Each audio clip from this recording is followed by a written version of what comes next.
नमस्कार. अकस्मात मराठी हॉरर स्टोरीजमध्ये तुमचं स्वागत आहे.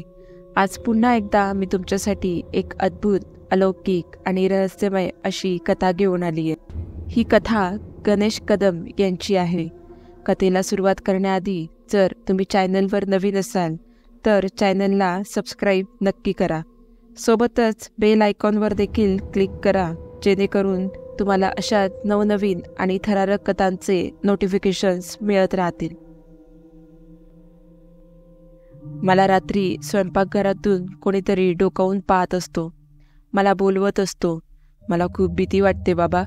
मी तोंडावर चादर ओढून झोपलो की माझ्या कानापाशी गुरगुरण्याचा आवाज येतो. बाबा, मला खूप भीती वाटते हो. मला इथं नाही राहायचं. 12 वर्षांचा मुलगा आपल्या वडिलांना त्याच्यावर बेतलेला प्रसंग सांगत होता. तो बेदरला होता. आधार पाहत होता. 15 दिवसांपूर्वी ते त्या नवीन घरात आले होते. आई, वडील आणि तो मुलगा. मुलगा एका पायाने अपंग होता. त्याला नेहमी सोबत कोणीतरी लागतच असे. त्याची आई त्याचा दिवसभर सांभाळ करत असे. वडिलांचे कामाचे ठिकाण बदलले होते. ते शहर त्यांना नवीन होते. ओळखीचे कोणीच नाही. राहण्यासाठी ते घर शोधत होते. त्यांना परवडणारे घर हवे होते, कारण त्यांच्या मुलावर उपचार करण्यासाठी त्यांना बचत करावीच लागणार होती. शहरात त्यांना राहण्यासाठी तशी जागा मिळेना. मात्र शहरापासून थोडं दूर निर्जन वस्तीत एक घर मिळाले. त्या घराचा मालक हा एक वृद्ध व्यक्ती होता. तो शहरात घर घेऊन एकटाच राहत होता. त्या मुलाच्या वडिलांना कोणासोबत घराबद्दल विचारपूस करताना त्या वृद्ध व्यक्तीने पाहिले होते, म्हणून त्या वृद्धाने त्याच्या घराबद्दल त्यांना सुचवले. घरभाडेही कमीत कमी असल्याने त्यांना ते घर आवडले. म्हाताऱ्याने त्यांना घरचा पत्ता दिला, मात्र घर दाखवायला स्वतः गेला नाही. लवकरच ते कुटुंब तेथे राहण्यास गेले.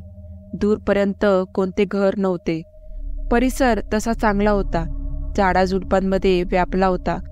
घर छोटेसे होते, मात्र चांगले होते. आवराआवर करून त्या घराला त्यांनी घरपण आणले. ते खुश होते. मुलाचे वडील सकाळी कामावर निघत आणि रात्र होण्याच्या अगोदर घरी परतत असत. तसेच मुलाची आई दिवसभरातील कामे आवरून मुलाकडे ध्यान देत असे. असा त्यांचा दिनक्रम चालू झाला होता. मात्र अचानक एक वेळ मुलाला विचित्र अनुभव आला. तो चांगलाच घाबरला आणि त्याने वडिलांना सर्व सांगून तिथे न राहण्यास विनवले. नवीन जागा असल्याने त्याला काही भास झाला असेल असे त्यांनी मानले. 15 दिवसात त्या मुलाला असा अनुभव आला होता. 2 दिवस निघून गेले. परत काही झाले नाही. मुलगाही ती घटना विसरला.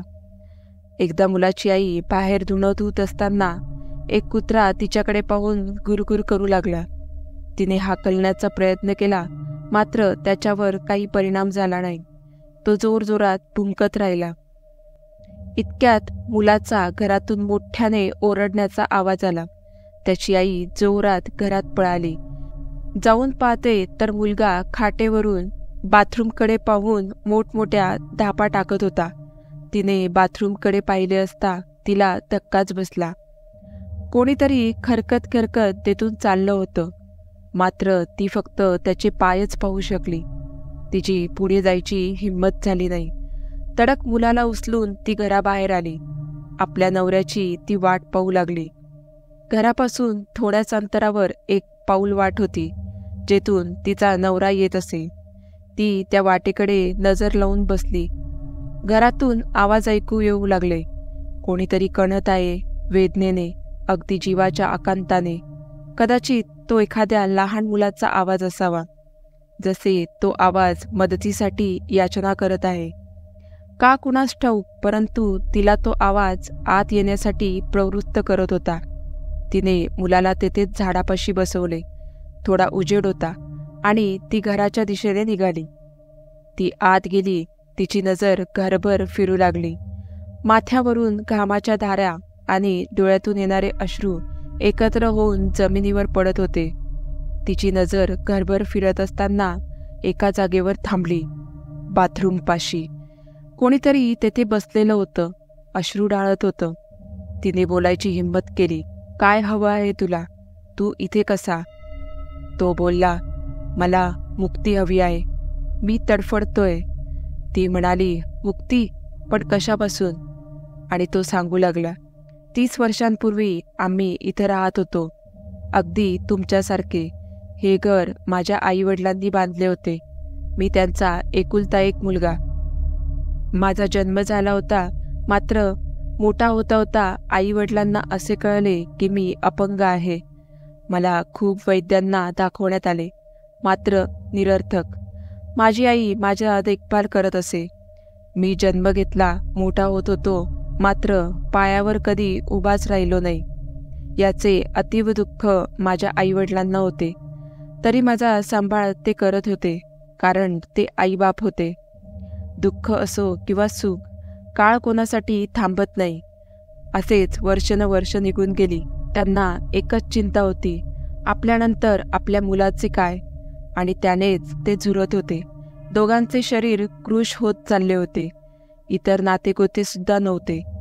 वडिलांनी ठरवले की हे घर विकून आपण माझ्या गावी जाऊ, तेथेच आपले काय व्हायचे ते होऊ देत. म्हणून त्यांनी हे घर शहरातील एका व्यापारी माणसाला विकायचे ठरवले. सर्व कागदपत्रे त्याच्या नावावर करून आम्ही 2 दिवसात घर त्याच्या ताब्यात देऊन निघणार होतो.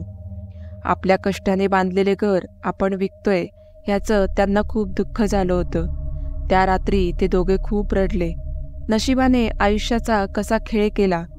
मुलगा असा, त्याच्यासाठी जगलोही असतो, पण कुठपर्यंत? हे शरीर आपले असे थकलेले. आई म्हणायची, अहो आपल्यानंतर कसं होणार हो या पोराचं? नातेवाईक तर नव्हतेच, मात्र वडिलांचे गावाकडे जुने संबंध होते. त्यांच्यानंतर कदाचित कोणी माझ्याकडे लक्ष देईल म्हणूनच त्यांनी गावाकडे जाण्याचा निर्णय घेतला होता. दुःखी अंतकरणाने मी त्यांचं सर्व बोलणं ऐकत होतो. मलाही दुःख झालं होतं. ती रात्र दुःखात गेली, निघून गेली.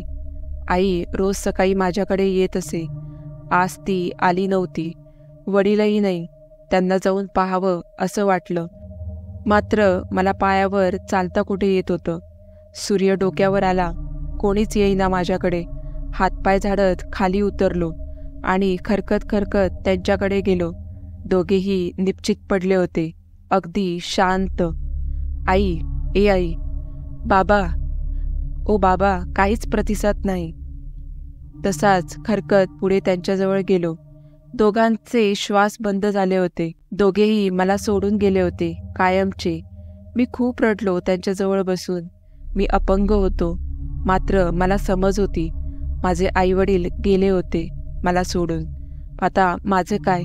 दिवसभर त्यांच्या मृत शरीरापाशी रडत बसलो. आईच्या वडिलांच्या चेहऱ्यावरून हात फिरवत बसलो. ते उठले नाही. ते मला सोडून गेले होते. मी तब्बल 2 दिवस त्यांच्या देहापाशी रडत बसलो. ना अन्न ना पाणी. ज्या इस्माला आम्ही घर विकत दिले होते, ठरल्याप्रमाणे ते घरी आले. त्यांना आम्ही तिघेही निपचित पडलेलो दिसलो. त्यांनी जवळ येऊन पाहिले असता आई बाबा तर गेलेच होते, मात्र माझा हलका श्वास चालू होता. त्यांनी तातडीने हालचाल केली. मला इस्पितळात हलवले. मी बेशुद्ध होतो आणि इकडे माझ्या आईवडिलांचे अंत्यसंस्कार करण्यात आले. आगीच्या उठणाऱ्या झळ्यामध्ये ते ईश्वराच्या सानिध्यात विलीन होऊन गेले होते. त्या भल्या माणसाने त्यांचे यथोचित अंत्यसंस्कार केले. आता मी राहिलो होतो. 3 दिवस माझी मृत्यूशी झुंज चालू होती. तेथील स्थानिक वैद्यांनी मला वाचवायचे खूप प्रयत्न केले. तो भला इसम माझ्यावर लक्ष ठेवून होता, मात्र काही उपयोग झाला नाही. माझीही प्राणज्योत मालवली होती. मीही संपलो, आईबाबासारखाच. अशा प्रकारे आमचं कुटुंब नामशेष होऊन गेलं. माझा आत्मा माझ्या शरीरातून निघून माझाच देह पाहत होता. माझं मरण सोपं नव्हतं. माझ्या आईबाबांचे ते मृत्यूदेह काही केल्या नजरेसमोरून जात नव्हते. मी अतृप्त झालो होतो. माझे अंत्यसंस्कार तिथल्या तिथेच करण्यात आले, माझ्या आईबाबापासून दूर. ईश्वराच्या मनात काय होते ते मला उमगलेच नाही. आईवडिलांना शरण दिली आणि मी इथेच अजूनही भटकत राहिलो. तिने त्याची सर्व कहाणी ऐकली होती. ती हिरमुसली होती. अश्रू ओघळत होते. ओठ थरथरत होते. कुठेतरी आपलीही अशीच गत होते की काय हा विचार मनात चमकून गेला. मात्र तो विचार झटकून तिने लगेच विचारले की तुला मुक्ती मिळण्यासाठी मी काय करू?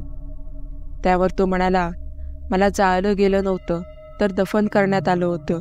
फक्त माझा पुरलेला सांगाडा काढून माझे अंत्यसंस्कार माझ्या आईबाबाजवळ केल्याने मी यातून मुक्त होईल. आणि इतकं बोलून तो दिसेनासा झाला. त्या स्त्रीच्या सगळे लक्षात आले होते. तिचा नवराही परतला होता. बाहेरून मुलाला घेऊन तो आत आला. आपल्या भेदरलेल्या पत्नीला पाहून तोही थबकला.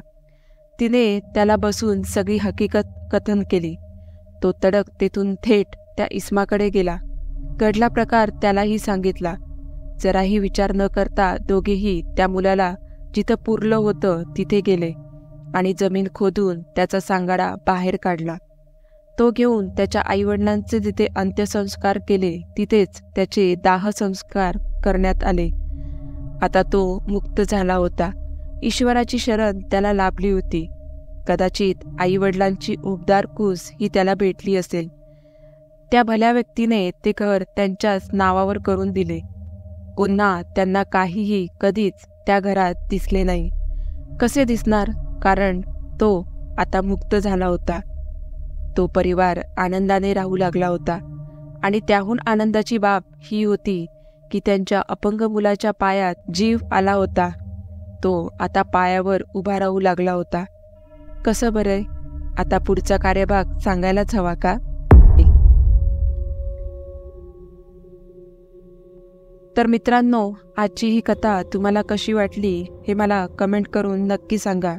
आणि व्हिडिओ आवडला असल्यास चॅनलला लाईक आणि सबस्क्राईब नक्की करा. भेटूया पुढच्या अशा एका थरारक कथेमध्ये. तोपर्यंत धन्यवाद.